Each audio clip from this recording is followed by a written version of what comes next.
estamos de volta com o nosso programa. Hoje uma convidada por demais especial, a juíza muito atuante no Mato Grosso. Acabou se notabilizando como a juíza alinhadora, o Sérgio Moro de Saias. Aliás, ela e o Sérgio Moro são muito amigos. O Sérgio Moro é um cara de uma humildade sem tamanho e ele tem a Selma como uma das principais conselheiras quando vai se falar na evolução de projetos. Isso ela vai contar depois, mas no final do bloco anterior nós tocamos num ponto e a Selma é muito transparente, por isso que eu tomo a liberdade de colocar a questão, que também é uma oportunidade dela dizer para o Brasil. Selma, entraram com um processo contra você, questionando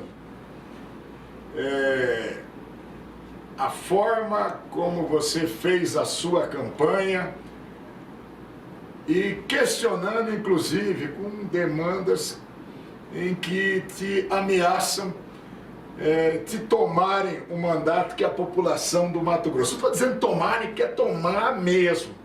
Eu conheço o conteúdo das acusações, mas o Brasil não conhece. Então, a sua verdade, com o papo reto para o Brasil, o que se passou, o que se passa nisso? Vou lhe contar uma história um pouquinho mais longa, começar do começo, como a gente diz, né? Quando juíza, eu atingi alguns poderosos coronéis lá no meu estado.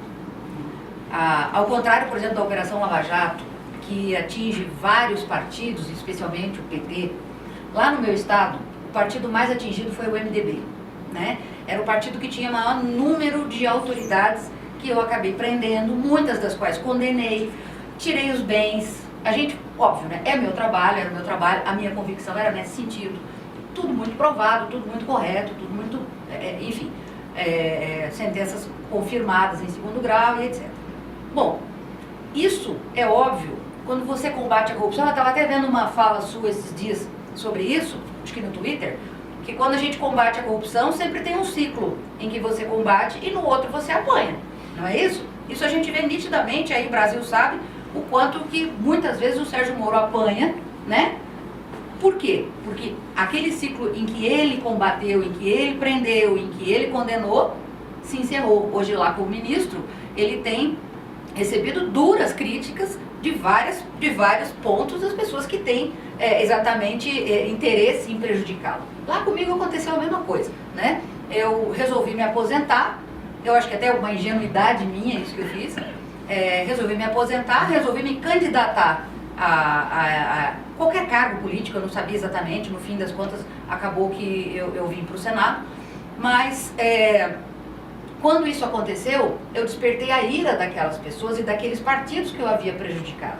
Porque os partidos, quando você prende um governador do estado, você acaba com aquele partido. Você prende um governador do estado e 10 secretários daquele governo, você acaba com aquele partido. É óbvio que tem a revanche, né? E foi o que aconteceu.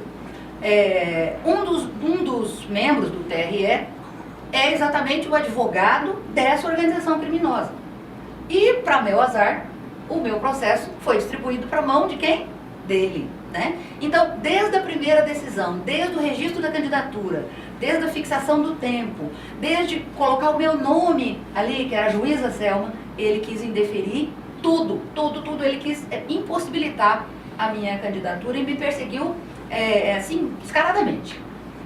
No final, o que ele conseguiu fazer? Ele conseguiu pegar gastos meus de pré-campanha, jogou para dentro da prestação de contas e disse que eu omiti aqueles gastos que eram de campanha. De pré-campanha? Pré-campanha, gasto de maio, gasto de abril, que eu não tinha obrigação de declarar, ele disse que eu teria. Mas não é só a partir do registro da candidatura que você tem que... Agosto. Não é a partir de agosto? Então, para todo político do Brasil, menos para a juíza Selma. Para a juíza Selma, eu deixei de declarar aquilo tudo lá. E outra, me acusaram de abuso de autoridade, de abuso de poder econômico. Por quê? Porque eu fiz gastos na pré-campanha. Muito bem. Sabe quem era que competia comigo para dizer que eu, uma juíza aposentada, estava abusando do meu poder econômico? Um dos maiores criadores de gado do Brasil, Jaime Campos, meu colega hoje, que foi eleito comigo. Em segundo lugar, eu fui a primeira, ele foi o segundo. Um dos maiores criadores de gado do Brasil.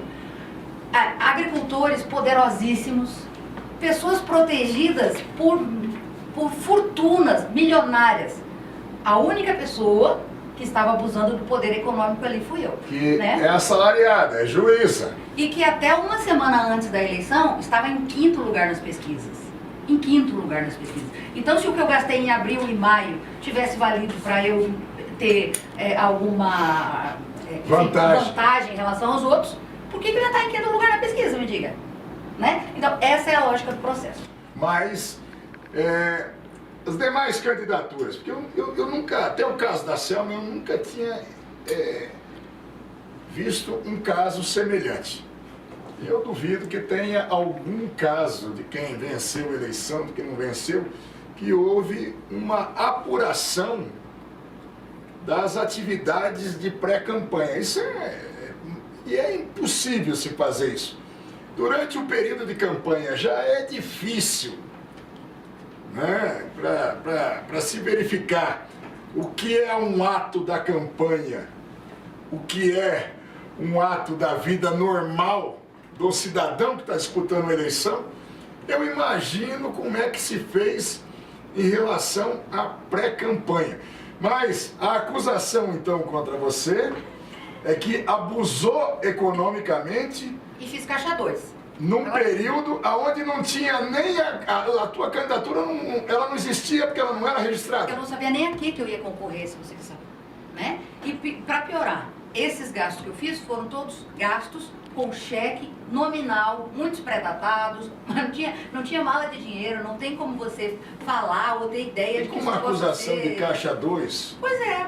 Agora, quem me acusou e quem fez toda essa graça lá no TRE foi exatamente o advogado da organização criminosa que eu prendi. Então, para mim, isso faz muito sentido. E para as pessoas em Mato Grosso também faz. E ela não falou assim, não foi uma situação hipotética na qual ela disse: quando se prende um governador e se prende 10 secretários, quem é do Mato Grosso sabe exatamente o que se passou e é realidade. Mas olha, gente, por isso que hoje o Brasil todo está conhecendo, admira a senadora Selma Arruda. Não é só no Mato Grosso que as pessoas estão dizendo: olha, se mantenha perseverante.